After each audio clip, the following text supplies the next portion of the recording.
Welcome into Casual Throw. Gonna start off this review of the Dawn from Zero Gravity Return Tops with a quick unboxing. Literally just checked my mail. This was waiting for me. Not only does it say Zero Gravity Return Tops, but on the box it tells me exactly what it is. So I knew this was coming anyway. So, all right, go ahead and open it up. I'm really excited about this one. I did try the prototype some weeks ago. Was pretty impressed with where it was at that stage, and I know that the fine folks at Zero Gravity were looking to make some additional changes to the throw for the final production piece. So, all right. As always, Bad Wolf Co. Well, I shouldn't say as always, but as was the case last time with the Basilisk, Bad Wolf Co. did the strings sticker from Bad Wolf, the Dawn. I love the whole theme there. Very cool. Makes me want to rewatch The Godfather. Not all the movies, probably just the first one. All right, packing slip. Nobody cares. And then, as always, the nice case here. I never noticed these on the bottom before, so nice little, I don't know, just if you want to something like that. It's a nice little touch there. I don't know what you call them, little cushions, something like that. All right, very nice. A little bit of dust or something on there. This one comes with a black Bad Wolf Co., probably a poly nylon blend. That is, yeah, poly nylon blend, good stuff, and I like it. Black string to match the black rims. And the first thing, yeah, this definitely feels lighter, actually quite a bit lighter than the prototype. It's probably, I would guess, about 2 or 3 grams lighter. I like the feel of that. It's got mostly inorganic shape there. It's got, this line here in the profile. So, I mean, it's kind of a classic organic with a little bit of a twist there. Obviously, bimetal, you got the black rims there, and on this like very deep, almost like a wine red or something like that.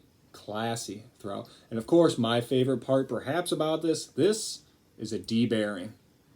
All right, so I'll be back with the full review of this. Very excited to compare this with what notes I have left in my head from the prototype. I thought it was in a good place then, so have a good feeling about where this is at in the production run. So thanks to the folks at Zero Gravity for sending this to me, complimentary. For I'm involved to some degree with the Gives program, and of course as a reviewer. So thank you for providing this to me to check out. All right, back with the full review. All right, so for the review portion of the Dawn, before I get into the specs, before I get into my impressions of the throw, I did just want to briefly point out that my experience with the Dawn has highlighted why I at least like to take a few days to get to know a throw, if not a couple of weeks. I did not particularly love the Dawn at first. I liked it, but it took me a few days to warm up to it. I think it was a combination of breaking in the throw, just getting to know it. But also there was a piece, and I'll talk a little bit more about this, where I changed the bearing. So overall, now I really like the Dawn, really like it. But again, it just sort of underscored for me why I like to take some time, and I just don't like to slap out a review after getting a throw and having it for 24 or 48 hours. It takes time to develop a nuanced impression of a throw, and try to, in many cases, find out if you really do like it or not. So anyway, the Dawn. This is a brand new release from the Canadian company Zero Gravity Return Tops. This is their 4th distinct release. They're trying out some new things in this one. Previously, their releases were monometal, C-bearing releases, all really good in their own ways. Here they are doing a bimetal. You can see that awesome black rim on the deep red body. And this is also a D-bearing throw. So bimetal, mid-size, D-bearing, unresponsive yo-yo. So you're going to be dropping on the Zero Gravity Return Tops website. I believe YoyoExpert as well, and YoyoSam. $88, which is a pretty fair price for a bimetal yo-yo. And so it's the 26th of June that those will be coming out. 3 different colorways. You got the deep red with the black rings here. There's a silver with gold rings, and a deep blue with silver rings. So for the specs here, I think it's only appropriate to put it side by side with a yo-yo that it is very similar to in some ways, and that is the Freshly Dirty Rooster. So I'll put these side by side for the width, the diameter, all that sort of stuff. But I do want to say that sort of one of my challenges with working with the Dawn at first, and something that I had to sort of get over, and that's why, you know, it was beneficial for me to take a few days to get to know the throw, was, you know, this is my favorite yo-yo. It's well established at this point. So when you get, you know, D-bearing bimetal yo-yo in your head, and, you know, it's you gotta look at a throw on its own merit rather than compare it to something that might be very near and dear to your heart. So one of the things I do want to say is, as similar as these throws are in some ways, they play very, very differently. The diameter on the Dawn is 54.7 millimeters. The width comes in at 44.1 millimeters. The gap is 4.5 millimeters. The weight is actually slightly less than the Rooster at 63.6 grams. As mentioned, the bearing is size D, and a concave bearing comes in it. The response is custom sized 3.5 millimeter thick silicone pads, and the material is 7068 aluminum on the body with stainless steel rings. So my impressions of the Dawn. Overall, I mean, this is a magnificent looking yo-yo, just beautiful. I love the color combinations that they came up with, and obviously the red-black combo is particularly, you know, something that I like. It is an absolute pleasure to hold, to throw, to catch. It's just a very comfortable yo-yo. This one is dead smooth.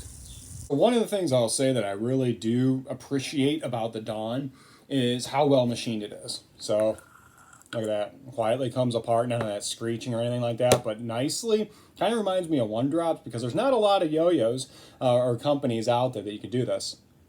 Out with the finger. It doesn't quite fall out, which I like, but easily take the bearing out with your finger. Look at that. Nice. And then going back together. Nice and smooth and quiet. Beautifully machined. And like I said, the obvious comp is the Freshly Dirty Rooster, but you know, they are similar size. Again, both bimetal, both D-bearing throws, but they are ultimately very, very different throws. The Dawn strikes me as sort of a more chill throw, and even though it weighs less, oddly to me, and it's probably because it's 7068 aluminum in the body as opposed to 6061 for the Rooster, it does feel a little bit heavier to me. It's not by any stretch of the imagination heavier, but it does feel like more of a laid-back, chill throw, to me at least. Zero Gravity said they were going for a powerful, a stable, full-size throw, and the Dawn absolutely fits the bill. I've been very impressed with just how long spinning and just how stable the yo-yo is. I would not describe it as especially quick or nimble. Sure, certainly you can push it if you want, but it just doesn't seem like, you know, because it's conscious or sentient or whatever, it doesn't seem like it wants to go particularly fast by nature. Like I said, it plays a little bit on the chill side, at least for me. The Dawn plays very well with the provided Bad Wolf Co. poly nylon string. Obviously, this is a different color than the one they got sent to me. I just wanted something a little bit brighter for playing with it, for reviewing it, but the stock string plays well. I did Bad Wolf Co. Slick, which is full nylon. That was really nice too. So the string pairing, perfect. The Dawn is great for thumb grinds, plenty of room to get your thumb up in there, and there is a little bit of a lip that comes down so you can lock in pretty easily. I also think it's pretty good for finger grinds. It's not the greatest finger grinding yo-yo I have. The finish is fine, but the shape does lend to there being a lot of contact in there. And so you could do them, but I would put it probably somewhere in the middle of the pack as far as my throws go with the finger grinding. Finger spins are a challenge. You know, this middle part does stick out a little bit, so you're kind of stuck to going around it. You can do very, at least me, as a somewhat of a noob finger spinner, I can do very brief ones before I lose control of the throw. As I mentioned earlier, I did change out the bearing, which was a key to me going from, you know, I kind of like this yo-yo to, okay, I really do like this throw. The one that came in it was kind of annoyingly loud. It was probably 100% dry shipping from the factory, or maybe there was something in there. I don't know what was going on. Maybe I just needed to play it longer and break it in, but I'm impatient. I gave it, basically a couple of days of play, so maybe not that impatient. But then I'm like, you know what, let's try one of these extra bearings that I have on hand from, I think it was a G² batch that I bought. And that elevated it. Maybe it needed a cleaning, maybe it needed a cleaning and a little bit of a lube, but whatever, the bearing change changed the throw for me. Okay, so my verdict of the dawn. So my affinity for D-bearing throws is pretty well established at this point, and one of the key things, going back to the Rooster, going back to the Circle City Warhawk for that matter, for me there is a little bit of this piece of D-bearing magic. Well, what is that? It's kind of intangible. It's based on sound. It's based on feel. There is this nature that a D-bearing imparts on its throws. So naturally, that is one of the tests for me when I try out a new D-bearing throw. Is just how much can I tell just from picking it and throwing it up? Is this obviously a D-bearing throw and not a C-bearing throw? This is not the most pronounced D-bearing magic that I've played with, but you can tell when you play with it that there is something a little bit different about it. So for that, I do appreciate that it doesn't feel like just another C-bearing throw. Like, oh yeah, you open it, oh hey, this bearing's a little bit smaller. No, it's not quite like that, but it's also not as pronounced as the Rooster or something like that.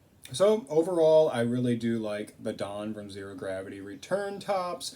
It has really grown on me since I got it, and I think that especially for $88 for a bimetal, that's a very fair rate. So if you've been wanting to try a D-bearing, and in particular a bimetal D-bearing throw, and especially considering that there aren't many out there, and the Rooster can be tough to find, for example, I would consider giving this one a couple of throws. All right, as always, I appreciate you dropping by. I'll catch you next time.